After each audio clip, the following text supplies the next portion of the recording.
네, 오늘 말씀은 고린도후서 3장 12절에서 18절 말씀을 하나님께서 우리에게 주십니다. 다 같이 일어서셔서 오늘 하나님께서 우리에게 들려주는 말씀을 우리가 한 목소리로 읽기를 원합니다. 다 같이 한 목소리로 읽겠습니다. 우리가 이 같은 소망이 있으므로 담대히 말하노니 우리는 모세가 이스라엘 자손들로 장차 없어질 것의 결국을 주목치 못하게 하려고 수건을 그 얼굴에 쓴 것 같이 아니하노라. 그러나 저희 마음이 완고하여 오늘까지라도 구약을 읽을 때에 그 수건이 오히려 벗어지지 아니하고 있으니 그 수건은 그리스도 안에서 없어질 것이라. 오늘까지 모세의 글을 읽을 때에 수건이 오히려 그 마음을 덮었도다.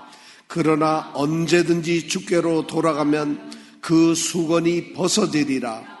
주는 영이시니 주의 영이 계신 곳에는 자유함이 있느니라.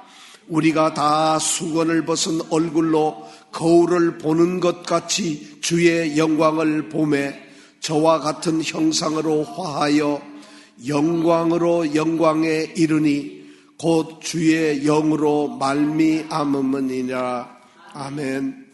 고린도 교회에 율법을 주장하는 사람들이 들어와서 복음을 전한 이 바울의 복음에 대해서 반대적인 비난을 하는 그런 사람들이 고린도 교회에 들어왔습니다. 그런 상황에서 지금 바울은 율법과 복음, 율법을 전하는 자들과 복음을 전하는 자들을 지금 대조해서 말씀을 하고 있습니다. 바울은 율법에 대해서 이렇게 얘기합니다. 율법이란 뭐냐? 옛 언약인데, 옛날 언약인데, 율법은 돌에 새겨서 쓴, 다시 말해서 의문, 글로 쓰여진 죽게 하는 것이다. 그리고 그 율법의 역할이 뭐냐면 사람들로 하여금 너는 이런 죄가 있다 하고 죄를 정해주는 역할을 하고 있다. 그리고 결국에 율법은 영원히 존재하는 것이 아니라 율법은 한시적으로, 임시적으로, 일시적으로 존재하는 것이다. 바로 율법을 가르치는 교사들은 그 율법을 가르치고 있다는 것이에요. 물론 율법은 하나님께서 주신 것이죠. 그러니까 율법 자체가 영광스러운 겁니다. 율법을 가르치는 것도 영광스러운 것이다. 그러나 새 언약, 복음을 가르치는 사람들은 어떤 사람들이냐? 바울이 복음이란 영적인 일을 하는 것이고 바로 하나님의 의로움을 이끌어가는 것이며 더 중요한 것은 이 복음은 있다가 없어지는 것이 아니라 영원히 있는 것이라는 것이죠. 그래서 율법과 복음, 율법을 가르치는 사람들과 복음을 가르치는 사람, 전하는 사람들의 차이를 이야기하면서 율법과 율법을 가르치는 사람들의 영광이 대단하다. 그러나 복음을 전하고 복음을 가르치는 사람들의 영광은 더 훌륭하고 더 뛰어나다는 것을 지금까지 말을 했습니다. 그리고 나서 오늘 12절에서 이야기를 합니다. 우리가 바로 이 같은 소망이 있으므로 담대히 말을 한다고 이야기를 합니다. 이 말은 고린도 교회가 받은 이 복음은 말이죠. 옛 언약이 아니라 그 옛 언약을 이루어낸, 다시 말해서 하나님의 의에 이르게 하고 새롭게 시대를 열어가는 새 언약을 바로 받아들인 것이라는 것을 이야기하고 있어요. 그래서 바울이 이 전한 자기네 복음과 자기의 이 사역이 율법이나 모세의 사역보다도 훨씬 더 뛰어나기 때문에, 훨씬 더 그것이 영광스럽기 때문에 자신은 이 복음에 대해서 감추거나 또는 두려워하거나 이 복음을 거리낌을 가지고 선포하는 것이 아니라 자신이 전하는 이 복음의 영광스러움, 거기에 대한 확신을 가지고 담대히 자신을 전한다고 이야기를 합니다. 그 근거가 뭐냐? 이 같은 소망이 있기 때문에 그렇다는 것이죠. 자, 소망이 뭘까요? 바로 그러한 율법보다도 복음이 더 영광스럽고 하나님께 이것이 더 인정받는 것이라는 그러한 소망을 가지고 있다는 것이죠. 그것 때문에 그는 복음을 전하는 것에서 담대히 할 수 있다고 이야기를 합니다. 성경에서 소망이란 말이 나옵니다. 이 소망이란 말을 히브리어로 이야기하면, 헬라어로 얘기하면 엘피스라고 합니다. 소망이 뭐라고요? 엘피스. 어디 가면 뭐 엘피스 전자, 뭐 엘피스 뭐 하는데, 아가페가 사랑이라면 소망이란 말은 엘피스란 단어를 써요. 그럼 소망이라는 게 성경에서 무슨 뜻일까요? 소망, 이게 무슨 뜻일까요? 여러분, 소망이 뭐예요? 소망. 여러분들 하나님께 소망이 있습니까? 여러분들이 가지고 있는 소망이 있잖아요. 소망이 성경에서 소망, 엘피스 이렇게 쓰일 때 그게 무슨 뜻이냐면 어떤 것을 간절히 바란다는 그런 뜻이 아닙니다. 어떤 것을 정말 원해서 막 갈구한다 이런 뜻이 아닙니다. 소망이라는 게. 소망이라는 게 아주 뜨겁게 나 이것을 정말 이루어야지. 이것을 좀 가져야지. 여기로 도달해야지 하는 간절한 어떤 욕망, 희망 이런 것을 성경에서는 소망이라고 쓰지 않는다는 거예요. 아주 극소수의 인간 사람들 이야기할 때는 그렇게 쓸 경우도 있지만은 소망이라고 쓸 때는 그거보다 훨씬 높은 단위예요. 훨씬 높은 경지에서 소망이라고 하는 의미를 사용을 하고 있다는 거예요. 그럼 성경이 말하는 소망이라, 이 같은 소망이 있다는 이 소망이 무슨 뜻일까요? 이 소망이라는 것은 바로 이런 거예요. 하나님께서는 하나님 자신이 약속하신 것은 반드시 행하실 것이라는 그런 확신이 바로 소망이에요. 하나님께서 어떤 일을 하시겠다고 말씀하시고 작정하시고 우리에게 선포하신 하나님의 그 약속은 하나님이 반드시 성취하실 거고 반드시 행할 것이라는 그 확신을 가지고 기다리는 걸 소망이라고 합니다. 그러니까 우리가 여러분 하나님 성도들이 저는 소망이 있습니다. 이럴 때는 하나님께서 이것을 명령하셨고 하나님께서 이것을 약속하셨어요. 그리고 이것은 반드시 하나님이 행하실 것이라는 그 확신이 바로 뭐냐면 소망이에요. 그럼 여러분들 우리가 천국에 가는 소망, 하나님이 우리에게 약속하셔서 하나님이 반드시 할 거라는 게 이게 바로 소망이라는 게 구원, 하나님이 예수를 믿으면 구원하시겠다고 말씀하셨고 약속하셨고 그대로 행하신다는 것을 바로 우리가 확신하는 것이 소망이라는 거죠. 그러니까 성경에서 말하는 소망이란 바로 엄청난 그런 의미를 가지고 있습니다. 바울이 바로 그런 소망을 가지고 지금 이야기하고 있어요.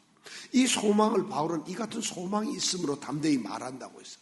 그런데 이 소망의 핵심적인 것이 바울이 지금 어떤 소망을 이야기하고 있느냐? 영광이라는 거죠. 영광. 영광이란 영화로운 어떤 그런 광채 이런 뜻도 있지만은 영광이란 하나님의 임재. 하나님을 만나는 것이, 하나님을 보게 되는 것이, 하나님이 지금 이곳에 임하여 있는 것을 하나님의 영광이 가득하다 이렇게 얘기를 합니다. 하나님의 영광이란 바로 그런 것이죠.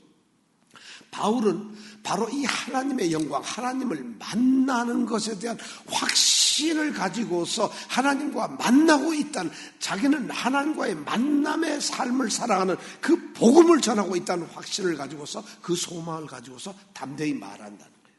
그러면서 이제 13절부터 이야기하는 것이 수건에 대해서 이야기를 합니다. 수건. 오늘 수건 얘기를 좀 하려고 그래요. 오늘 손수건이 아니라 적어도 모세가 눈을 가릴 정도니까 수건이 손수건은 아닌 것 같아요. 그리고 엄청난 타월은 이스라엘 백성들이 그런 수건을 썼는지 모르겠는데 오늘 말씀은 바로 수건에 대해서 이야기를 하고 있어요.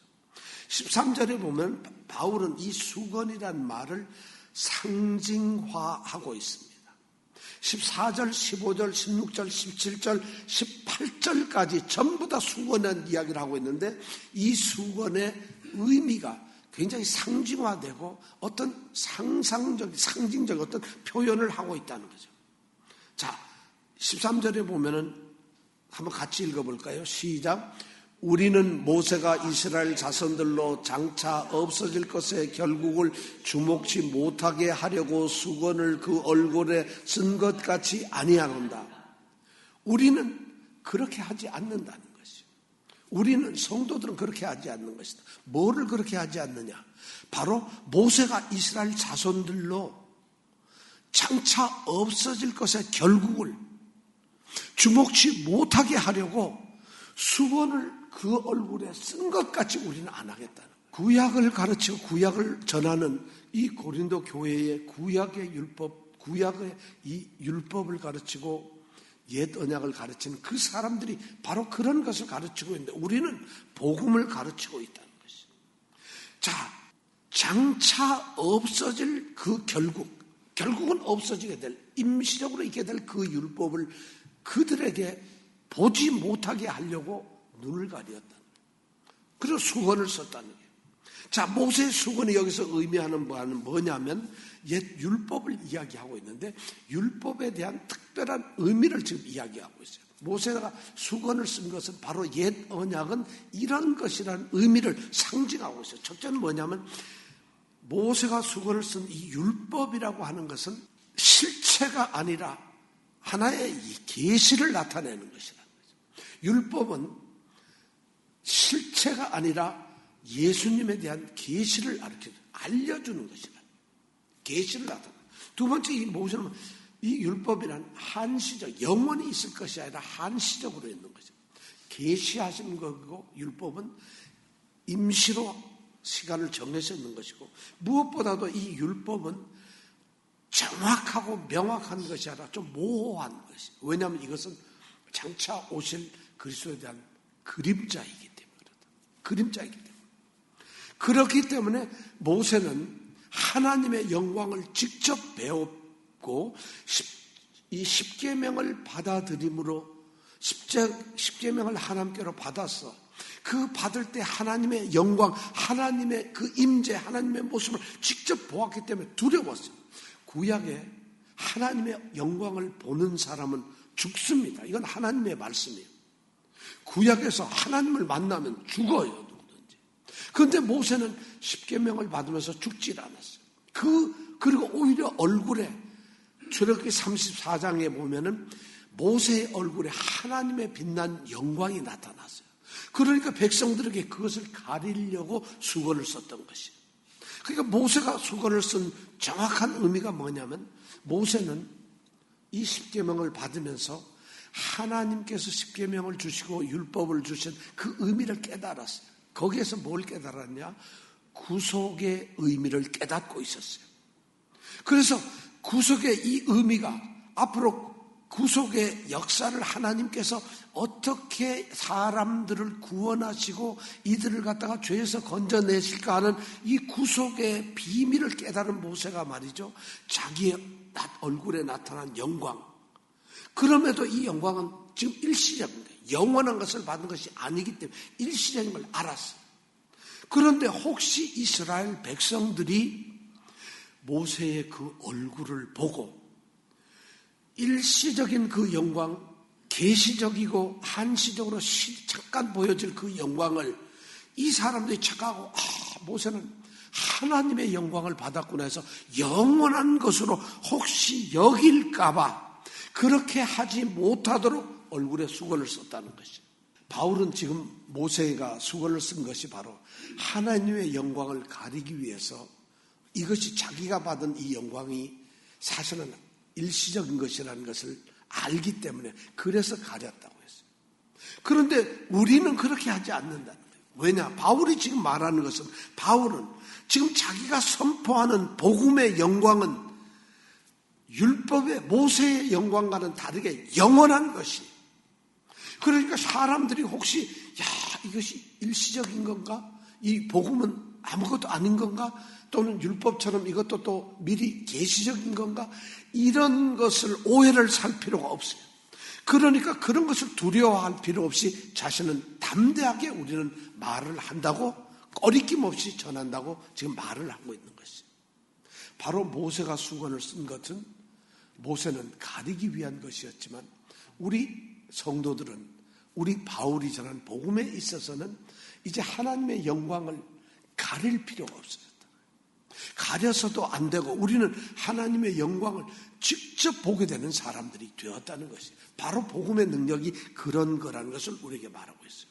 그런데 이 복음이 아닌 율법을 강조하고 있는 이 율법을 가르치는 사람들이 고린도 교회에 있는데 그들의 이야기를 듣는 많은 유대인들과 이스라엘 백성들은 14절, 15절에 보면 완악해서 오늘까지도 그들의 수건이 벗어지지 않았다고.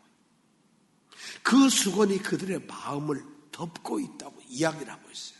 어떤 때에 14절에 보니까 구약을 읽을 때라고 되어 있어요.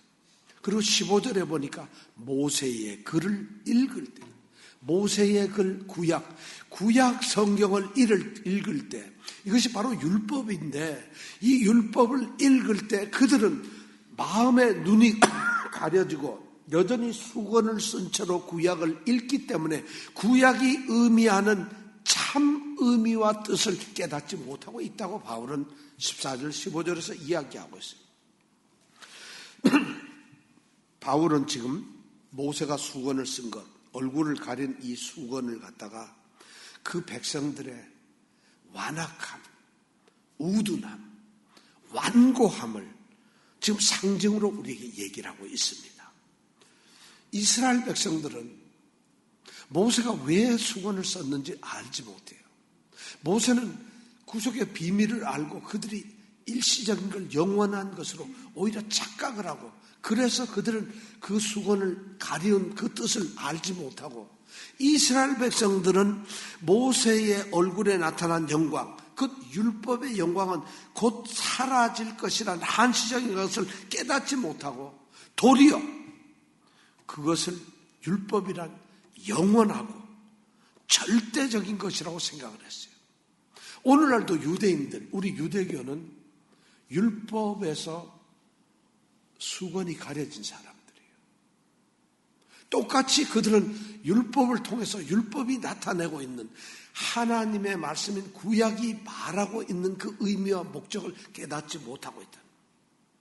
결국 그들은 모세가 수건을 가린 것처럼 그들은 역시 지금까지도 얼굴을 가린 것이 아니라 오히려 그 수건이 목적을 알지 못하는 자들의, 율법의 의미를 깨닫지 못하는 자들의 마음을 가리고 있다고, 그리고 진리로부터 멀리 있게 했다고 지금 바울은 14절, 15절에서 이야기하고 있습니다. 오늘날도 유대인들, 오늘날까지도 그들은 마음의 수건을 쓰고 율법의 의미를 알지 못하고 있습니다. 아니, 율법의 진정한 의미를 모르는 사람들은 오늘날까지도 바로 수건을 가리고 있는 사람, 율법이 말하는 바, 성경이 말하는 바를 모르고 있는 사람들은 그런 것이죠. 왜 그들이 그렇게 됐을까요? 그들의 완고함 때문에, 강팍함 때문에, 그들의 완악함 때문에, 그들이 마음을 열지 않고, 그들이 스스로 고집스럽고, 스스로 우월의식을 갖고, 스스로 다 안다 생각하고, 그들이 스스로 선택된 민족으로서 그들은 거기에 매여 있는 율법주의적인 것으로 되어 있다는 것이죠. 바로 이것을 수건이라고 얘기하고 있어요.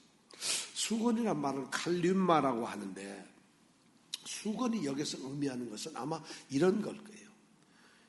율법의 정신, 율법이 나타내는 그 의미, 참뜻, 목적, 그걸 무시하고서 율법에 나타난 쓰여진 그 율법 조항과 글자, 그 내용에 얽매여 가지고 율법을 이야기하는 율법주의자들, 율법이 아니라 율법주의자들이 바로 수건을 쓴 자들이라는.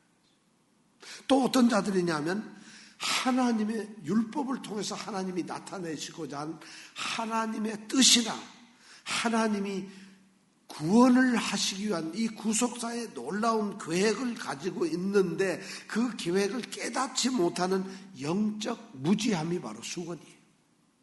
그들 깨닫지 못해요. 율법을 주신 목적을 몰라요. 율법에 나타난 하나님의 뜻이 뭔지를 깨닫지 못해요. 더군다나 그들은 율법의 목적이고 율법의 완성을 하시는 그 율법의 실제적인 주인이 되시는 예수 그리스도, 그분을 받아들이지 않는 불신앙이 바로 그것이 수건이라는 것이죠. 그들은 바로 그런 수건을 쓰고 예수를 받아들이지 않고 율법에 사로잡혀 있다는 거예요. 율법의 목적이라는 건 그래요. 그들의 완고함 때문에 모세의 글 구약을 읽어도 수건이 가리워져 있어서 율법이 말하는 참 의미를 깨닫지 못해요. 그러니까 복음을 들어도 듣지 못하는 거예요. 복음을 보았는데도 복음을 보지 못해요. 복음이 구원하고 있고 복음이 우리에게 들려주는 그 참된 생명과 영생과 온전함에 대해서 그들은 복음을 통해서 알지 못해요. 왜냐하면 율법의 의미를 깨닫지 못하고 수건에 가려져 있기 때문에. 만약 그들이 수건을 벗는다면 그들은 알 거예요. 율법이 뭐 하는 거죠? 정죄하는 거예요. 율법은 무엇이 죄라는 것, 이것이 죄라고 정해주는 역할을 하는 것이 율법이에요. 율법은 거기까지예요. 그러면 율법이 죄를 정해줬다면 죄의 결과는 죽는 거잖아요. 죄를 짓는 사람은 죽는데, 그럼 죄의 문제를 해결하려면 어떻게 해야 되느냐? 율법으로 통해서 죄를 깨달은 사람은 죄의 문제를 해결해야 돼요. 그런데 죄의 문제를 해결할 수가 없어요. 죽음의 문제를 해결할 수가 없어요. 그래서 율법은 어떻게 되냐? 예수께로 나가는 거예요. 죄를 용서받고 죄를 없애고 하나님의 의에 이르게 하는 것은 예수 그리스도의 십자가밖에 없거든요. 예수를 믿는 것밖에 없거든요. 바로 율법은 예수 그리스도의 십자가로 이끌어가기 위한 그런 역할을 하는 거예요. 죄를 정하게 해서 죄를 깨닫게 함으로써 예수님께 나아가서 죄의 용서함을 받게 하는 그 기능이 바로 율법에게 있다는 거죠.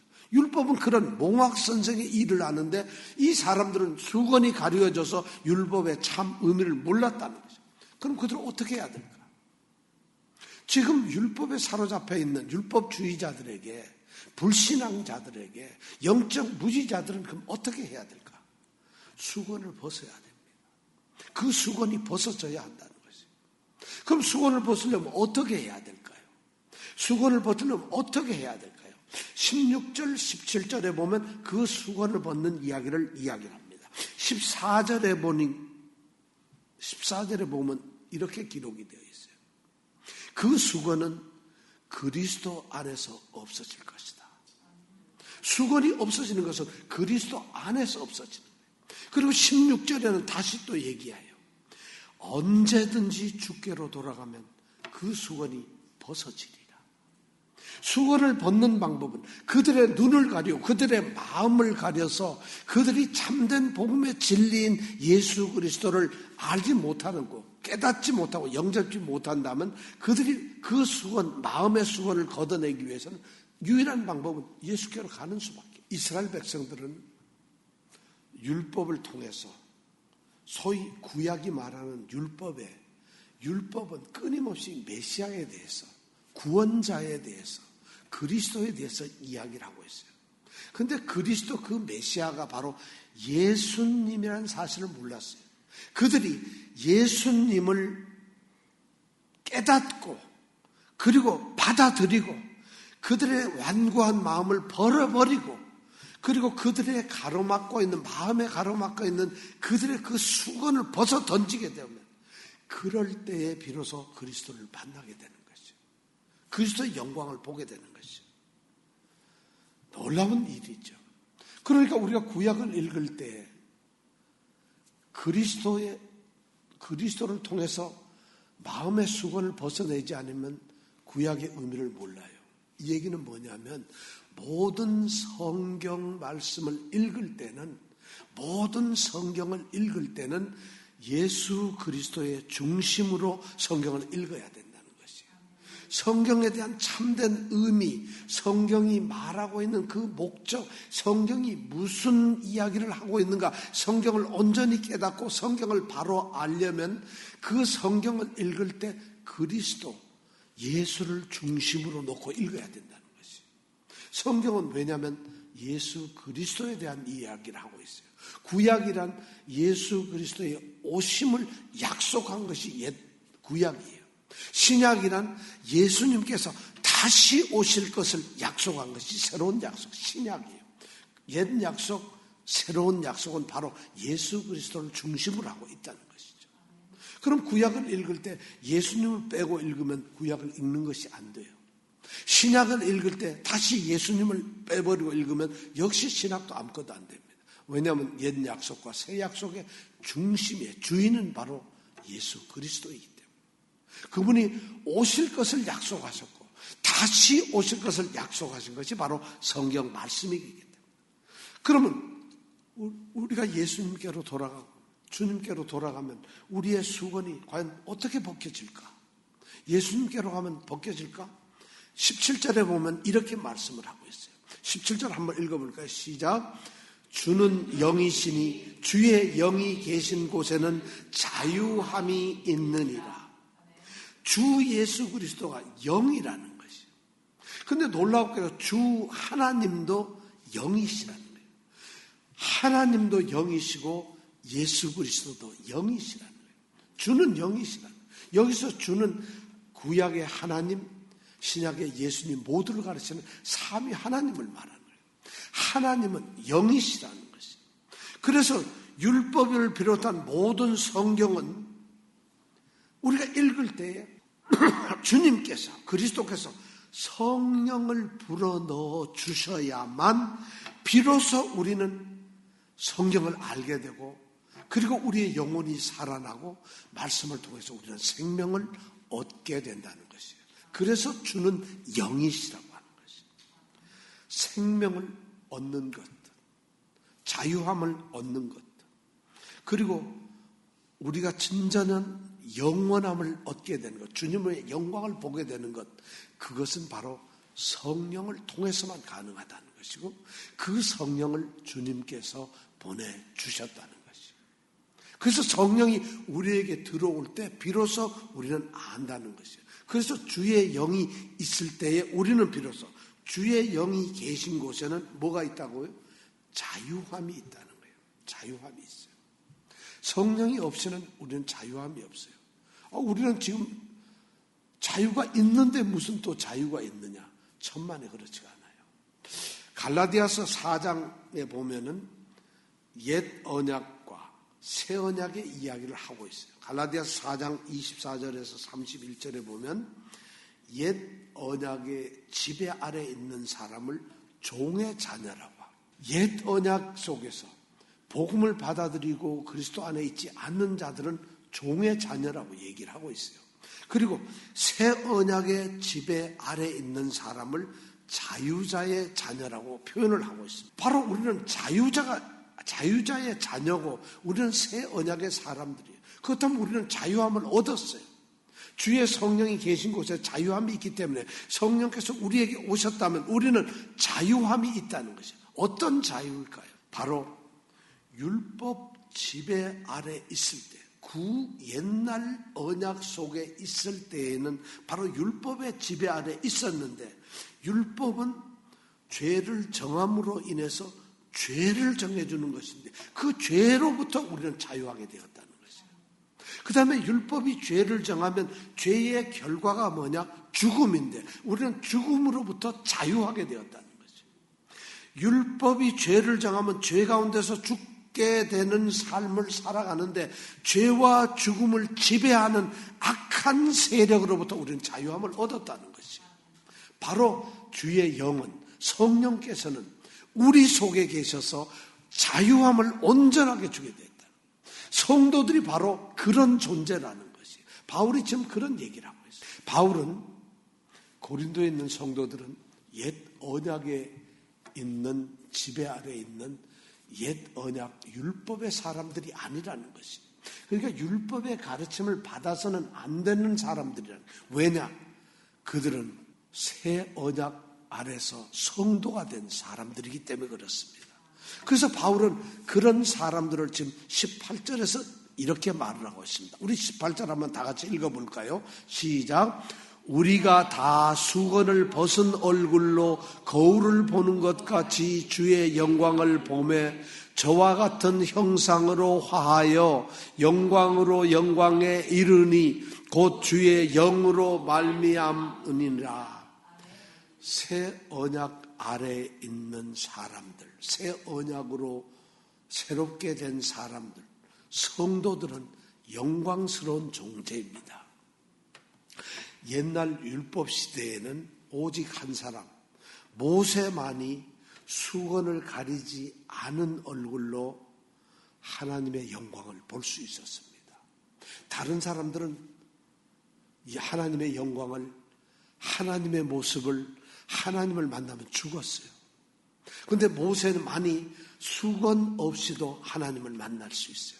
그러나 오늘 새롭게 된 우리 성도들은 그의 신분이나 그가 남녀나 또는 인종 이런 거와 아무런 차별과 관계없이 그리스도께 속한 성도들, 새 언약의 사람들은 하나님의 영광을 볼 수 있는 특권을 가졌어요. 바울은 그것을 오늘 18절에서 이렇게 기록을 하고 있어요. 우리 성도들이, 바울과 그리고 예수를 믿는 모든 성도들이 다 수건을 벗은 얼굴로, 다 수건을 벗은, 모세는 수건을 썼어요.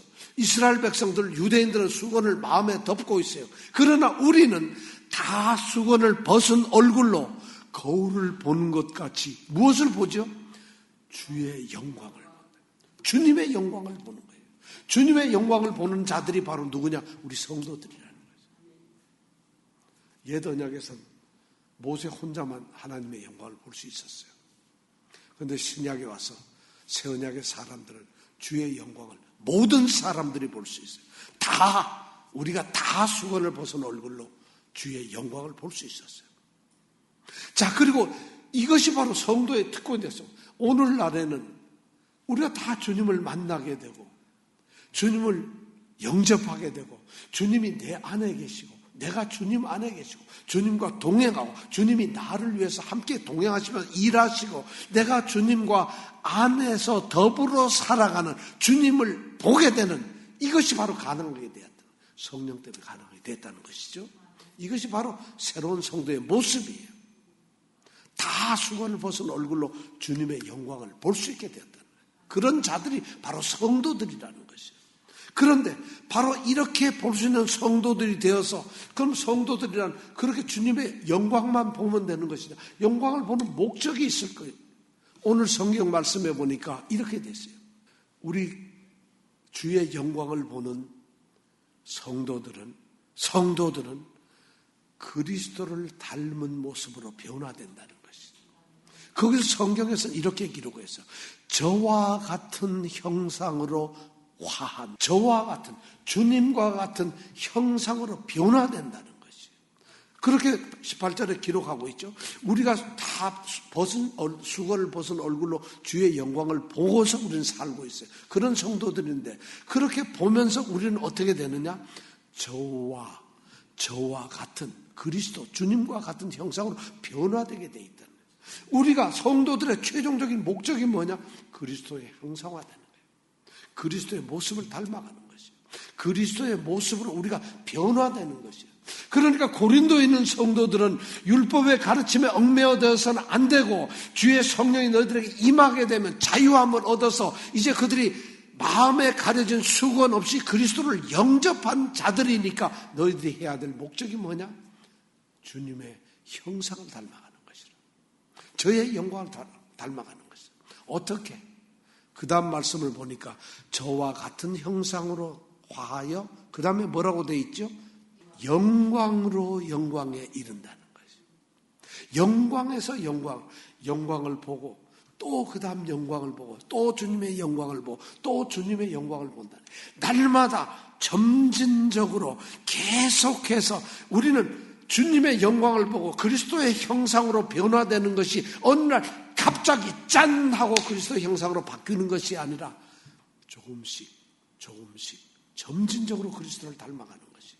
우리가 예수를 믿을 때, 예수를 바로 받아들일 때 우리가 바로 그리스도의 형상을 닮아간 그런 사람들이 된 적이 한 번도 없어요. 아니 20년이 되었는데도 아직도 그리스도의 형상을 닮아가고 있는 사람들이요. 50년이 되었는데도 아직도 그리스도의 영광을 닮아가는 사람들. 우리는 영광으로 영광에 이르게 되는 거죠.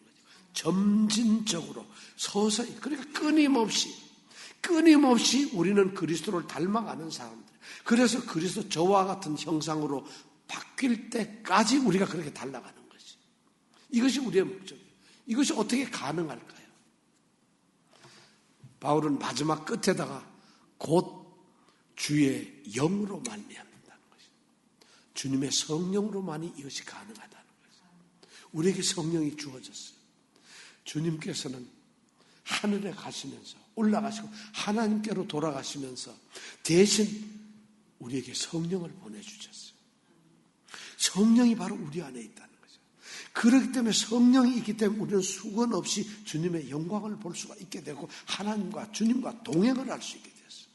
뿐만 아니라 우리는 성령을 통해서 우리는 주님의 형상을 닮아갈 수 있어요.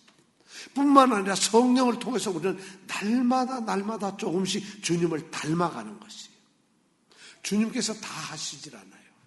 우리가 노력하는 것이 있다는 것이에요. 성령께서는 우리가 주님을 닮아가도록 도우시는 분이에요. 이끄시는 분이에요. 그렇다면 가만히 성령께서 잔하고 우리를 주님의 형상을 닮은 자로 만들어주시는 것이 아니라 성령께서는 우리를 올바른 길로, 무엇이 주님을 닮는 길이고 무엇이 주님을 형상을 이루어내는 길이라는 것을 우리에게 제시하면 그 길을 우리가 따라가고 지켜야 된다는 것이 바로 성령께서 이렇게 하신다는 거예요. 고린도 교회 성도들에게 율법에 사로잡히지 마라. 율법 지도자들이 너희를 유혹하고 너희들에게 날짜를 절기를 지켜라, 음식을 뭘 가려라, 예식을 뭘 해라, 이런 율법적인 이야기를 하고 불신앙의 그런 모습을 보일 때 그 수건을 벗어던져라. 너희들은 새로운 성도가 되었다는 것을 오늘 이야기하고 있다는 거예요. 유대교는 오늘날까지도 그들의 마음에 수건이 가리워져서 율법이 메시아 예수 그리스도를 증거하고 있는 것을 아직도 인정을 안 합니다. 그들은 예수 그리스도를 받아들이지 못해요. 이미 그때서부터 그런 이스라엘 백성들, 유대인들에게는 수건이 가리워져 있어요.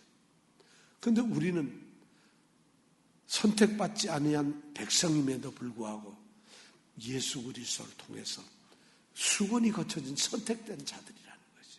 우리가 바로 성도들이 그러는 거죠. 우리는 바로 이 새 언약의 시대에 살고 있어요. 새 언약을 통해서 여러분들과 저는 성도가 되었습니다. 새 언약을 통해서 여러분들과 저는 성도로 지금 살아가고 있어요. 새 언약을 통해서 여러분들과 저는 성도로서 우리 주님의 영광을 보게 되는 그날이 있을 거라는 것이. 우리 성도들은 바로 주님을 만나는, 주님을 받아들이는 새 언약의 시작에서부터 성도가 되었고, 그리고 그 새 언약의 끝에서 바로 그날의 주님의 영광을 보게 되는 그 삶을 살아가는 중간에 있는 자들이에요. 새 언약이 우리에게 들어왔고 새 언약이 완성되는 그 사이에서 우리는 새 언약대로 살아가야 될 사명감을 갖는 성도들이에요. 그렇다면 우리가 이 땅에서 이미 새 언약으로 시작된 성도의 삶, 그리고 그날에 완성될 새 언약의 성도라 한다면 이 땅에서 어떻게 살아야 될까요? 바로 그리스도의 형상을 닮아가는 것이, 그리스도의 모습을 닮아가는 것이, 그리스도의 모습을 닮아가는 것이 성경은 이렇게 우리에게 이야기를 하고 있어요. 성경은 우리가 영광에서 영광으로, 영광으로 영광에 이르게 하는 이 점진적인 그리스도를 닮아가는 것을 다양한 표현으로 사용하고 있어요. 에베소서 4장 24절은 이렇게 이야기를 하고 있어요. 하나님을 따라 의와 진리의 거룩함으로 지으심을 받은 자들이다. 우리 성도들은 하나님의 뜻을 따라, 하나님을 따라서, 하나님의 모습을 따라서 의와 진리의 거룩함으로 지으심을 받은 존재라는 거죠. 우리는 지음을 받은 새로운 피조물이라는 것이에요. 골로새서 3장 10절은 지식에까지 새롭게 하심을 받은 자라는 거예요. 우리는 과거에는 이 하나님의 지식, 예수 그리스도의 지식, 구원의 지식을 갖지 못했어요. 그런데 우리는 하나님의 말씀을 통해서 하나님의 말씀 안에서 예수를 알게 되었고 하나님을 알게 되었고, 날마다 이 말씀을 통해서 우리는 우리의 지식이 새롭게 하심을 받는 그 순간까지 지식은 자라난다는 거죠. 이것이 바로 점진적으로 영광으로 영광에 이르게 합니다. 그리고 세 번째 로마서 12장 2절에 보면 마음을 새롭게 함으로 변화를 받는다는 거죠. 새롭게 지음을 받는 사람은 지식이 새로워지게 되고 그 지식이 새롭게 되면 마음으로 변화를 받아서 완전한 변화가 일어난다는 거죠. 우리 성도들이, 새 언약의 성도들이 바로 이렇게 변화가 된 존재라는 거죠. 새롭게 지음을 받고 새로운 지식을 가지고 있는 변화된 존재라는 말이에요. 왜? 무엇 때문에? 갈라디아서 4장 19절에는 우리 속에 그리스도의 형상이 이루어질 때까지라는 거예요. 우리가 바로 그리스도의 형상이 이루어질 때까지 이렇게 달라진다는 것이에요. 오늘도 성령께서는 바로 이러한 새 언약의 위대한 역사를 이루시기 위해서 우리 가운데 역사하고 계세요. 지금 성령께서 바로 이런 일을 우리에게서 만들어가고 있어요. 우리가 보기에는, 우리가 느끼기에는, 우리가 생각하기에는 우리가 정말 나약하고 아무것도 아닌 존재같이 우리는 생각하고 달라지지 않은 것 같지만, 만약 성령께서 우리 안에 있다면, 성령이 떠나가시지 않고 우리 가운데 있다면, 성령은 우리를 그리스도의 형상이 닮는 자로 바뀔 수 있도록 도와주십니다. 여러분들이 안 느끼든 안 느끼든 성령이 계신다면 성령이 하시는 일은 바로 여러분들을 예수의 모습으로 바꿔가고 있다는 것이에요. 그래서 예수의 사람처럼 달라지게 한다는 것이에요. 그래서 우리는 성령이 우리를 지배하도록, 성령이 우리를 이끄시도록, 그리고 성령이 늘 우리 가운데 충만하도록 우리는 성령을 사모해야 한다는 것이에요. 왜냐하면 성령이 그 일을 하시도록 주님께서 성령을 보내주시기 때문입니다. 자, 우리를 변화시켜 만드는, 우리는 지금 새로운 존재가 되었다는 것이에요. 바울은 지금 그 얘기를 하고 있어요. 여러분들은 새 언약의, 새 시대의 성도들입니다. 이 성도로서 여러분들이 살아가야 합니다. 이렇게 고린도 교회를 향해서 말하고 있답니다. 바로 그 새 성도가 우리라는 사실을 우리는 오늘 말씀을 통해서 깨웁니다. 우리 성도들은 이제 다 수건을 벗은 얼굴로 거울을 보는 것 같이 주님의 영광을 바라봅니다. 그리고 주님의 형상대로 닮아가면서 날마다 성령의 도움으로 닮아가는 그런 존재들입니다. 이 놀라운 역사들이 우리 삶 가운데서 날마다 일어나기를 주의 이름으로 축원합니다. 기도하겠습니다. 우리가 구원의 감격을 잃어버리고 구원의 참 뜻을 모르게 되면 우리 마음속에 성령이 없음을 고백하는 것입니다. 주님께서 성령을 우리 마음에 보내주셔서 우리로 하여금 구원받은 성도라는 확신을 갖게 합니다. 주의 성령이 떠나버리면 우리는 구원의 감격과 기쁨을 잃어버립니다. 주의 성령께서 우리를 지배하시고 우리 안에 임재하시고 성령께서 우리 안에 살고 계셔야 합니다. 우리는 바로 그런 성도들입니다. 거룩한 성도는 거룩한 영을 가진 자들입니다. 거룩한 영이 존재하는 자들입니다. 그것을 성도라고 이야기를 합니다. 주님, 우리 가운데 성령이 늘 충만케 하시고 우리에게 성령을 거두어가지 마옵소서. 이 고백, 이 기도가 날마다 우리 가운데 있게 하여 주옵소서. 예수님 이름으로 기도드립니다.